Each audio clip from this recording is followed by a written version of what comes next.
Welcome to Grimm's Frightmares. I'm your host, Jess, and I want to ask you about that old road in your neighborhood. You know the one. Narrow, lined with trees, the site of a tragic accident. Or maybe yours is the road with that impossibly sharp bend. Or maybe even 13 bends. Roads represent so many things. Opportunity, adventure, discovery, escape. Journeys yet to be taken, including that one last ride we're all bound for someday. Over the next few weeks, we're going to hear from listeners who have had their own terrifying experiences on our nation's highways and back streets.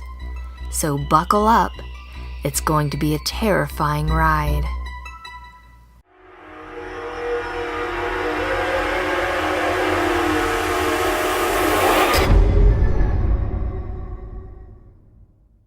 This story comes to us from an anonymous author near Pittsburgh, PA. Our sources place the road in question somewhere in the North Fayette area. It's a cautionary tale that is very relevant to our modern age.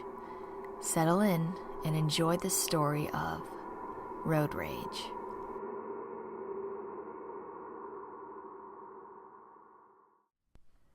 Western PA has an abundance of ghost stories and legends. From Pittsburgh to Erie to Philly, the Keystone State is rife with history and unexplained events. I recently moved closer to Pittsburgh in order to be closer to work. Being a self-professed aggressive driver, I felt it might be better to contend with less distance and less traffic. There was no escaping PennDOT's endless construction zones, but at least living closer would cut down the number of miles they had to inconvenience me. The fastest route I found to work immediately calls to mind some cheesy old scary movie. It was a narrow, twisted expanse that wound its way through the hills just above the Parkway West. It was a 2-lane, one-way expanse for most of the trip, though even during rush hour I rarely ever passed any other cars on it. The woods that flanked the road were thick and overgrown, blocking the sun for much of the drive.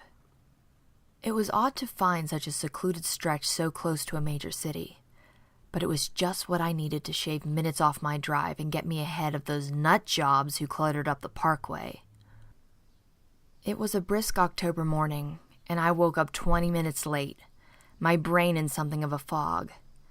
I was anxious, maybe from waking up too fast, or maybe because I'd been plagued in my sleep by nightmares that were forgotten the moment I woke up. Whatever the source, the uneasy feeling weighed me down. It haunted me during my rushed shower and followed me as I grabbed a coffee and breakfast sandwich at the corner store. It crawled even deeper into my mind as I made the left and headed for my shortcut, to try to make up some time. I felt the muscles in my neck tense up and repeatedly checked my mirror, as though I expected to find something back there. My coffee grew cold in the cup holder, as the caffeine just seemed to aggravate me. The dense fog that crept across the road didn't help. Tendril-like arms clung to the road, bearing with them a thick gray mist. It came upon me so quickly I nearly slowed down. Nearly.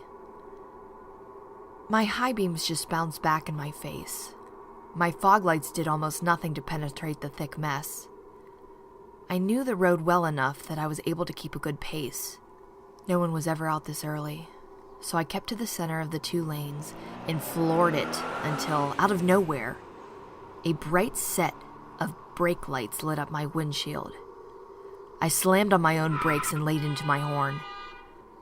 The van in front of me was moving slowly, far too slowly for me. I cursed under my breath as the van drifted left every time I tried to pass. I laid into my horn again. The nerve of this idiot! If you can't handle the driving conditions, get off the road and out of my way. That was my motto. After several minutes of tailgating them through the merciless fog and unforgiving darkness, the van finally got the hint and sped up. In fact, they shot so far ahead of me, I couldn't find them even when I sped up myself. It was sweet relief to have them gone, so it didn't matter to me where they went. Yet, The anxiety I had felt earlier came back in force as I increased my speed. The fog seemed to only get denser. It felt as though I should have been out of the woods by now, but I couldn't get a clear idea of where I was. I cast an uneasy glance into my rear view and saw a massive set of headlights flying towards me. A deep growl of a horn ripped the air. I swear it physically shook me in my seat. I jumped as it roared out again, and the headlights flickered in my mirror. My heart jackhammered in my chest so hard, my shirt was trembling. I let up on the gas and crept into the right lane, hoping the monstrous beast of a truck would pass me. Pass me it did, with a third and final roar of its unnatural horn. The fog was so thick, I couldn't even see what color the thing was. It sped past me and took the left bend ahead sharply. Too sharply. I heard the squealing tires first, and then a flash of hellfire erupted from the side of the road ahead. I swerved to avoid the flying debris. The van I had been following was on its top, down an embankment. The truck had hit a tree a little further up. My heart sank as I tried to find a pull-off on the impossibly narrow stretch. My chest was tight.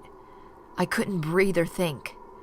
I finally gave up looking for a pull-off and just stopped my car. I pushed my door open against a burst of humid air and a putrid stomach-churning smell. The dull sound of an endless car horn echoed through the forest. I broke out into a run.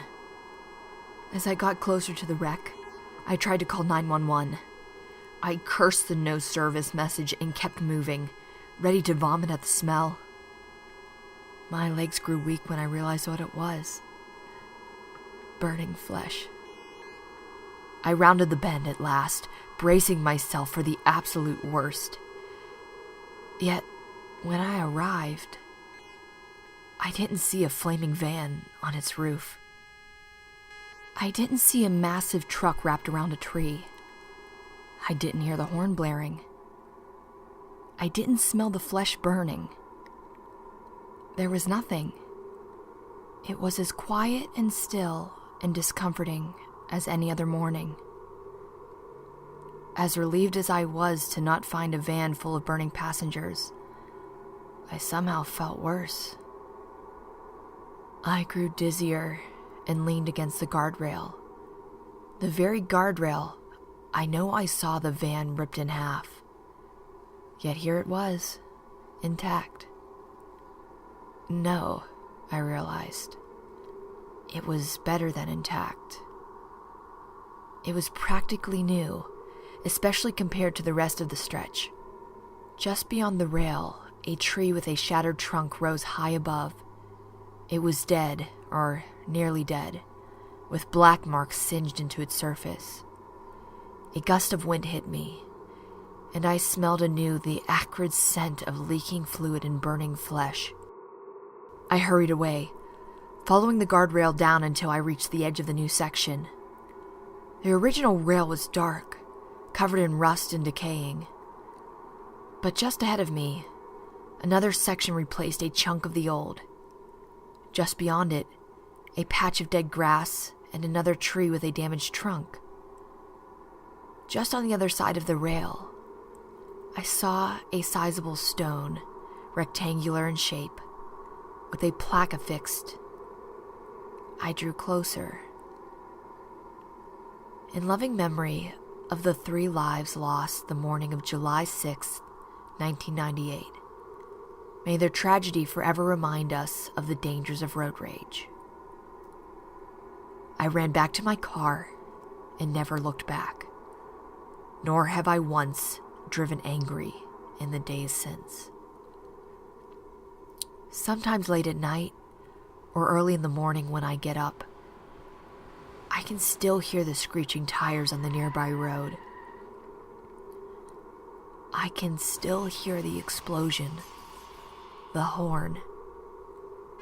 I often wonder how many others can hear it too.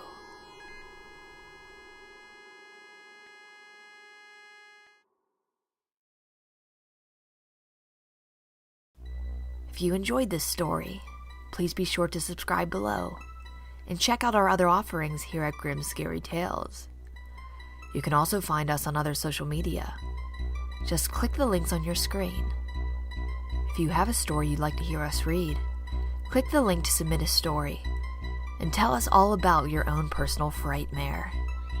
Thanks for listening.